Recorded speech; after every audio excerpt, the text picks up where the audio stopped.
Bien que les contrats prénuptiaux ne soient pas mentionnés dans la Bible, Dieu nous dit comment nous devons considérer le mariage. Et à partir de là, nous pouvons comprendre comment des accords tels que les contrats prénuptiaux devraient être considérés. Premièrement, Dieu a voulu que le mariage soit permanent, qu'il dure aussi longtemps que les deux conjoints sont en vie. Lorsque deux chrétiens se marient, ils doivent le faire avec la ferme conviction que le divorce n'est pas une option. Avoir un contrat prénuptial permet la possibilité du divorce. Lorsque Dieu a formé Ève à partir de la côte d'Adam, il signifiait le but d'une relation mari-femme. La femme est l'aide de l'homme, tirée de sous son bras protecteur et formée de la même chair. C'est pourquoi l'homme quittera son père et sa mère et s'attachera à sa femme. Et ils deviendront une seule chair. Genèse 2:24.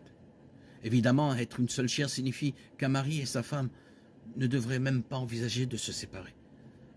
La seule raison pour laquelle la loi a permis le divorce, c'était l'insistance obstinée du peuple à considérer le divorce comme un droit. Matthieu 19:8. Dieu ne change jamais. Malachie 2:16. L'amour biblique décrit dans 1 Corinthiens 13 devrait rendre inutile le recours aux contrats prénuptiaux. L'amour biblique est une décision consciente que nous allons faire ce qui est le mieux pour les autres, de la même manière que Dieu fait toujours ce qui est le mieux pour nous. L'amour est patient, l'amour est plein de bonté. Il n'est point envieux, il ne se vante point, il ne s'enfle point d'orgueil, il ne méprise point, il ne cherche point son intérêt, il ne s'irrite point, il ne garde point le souvenir des torts.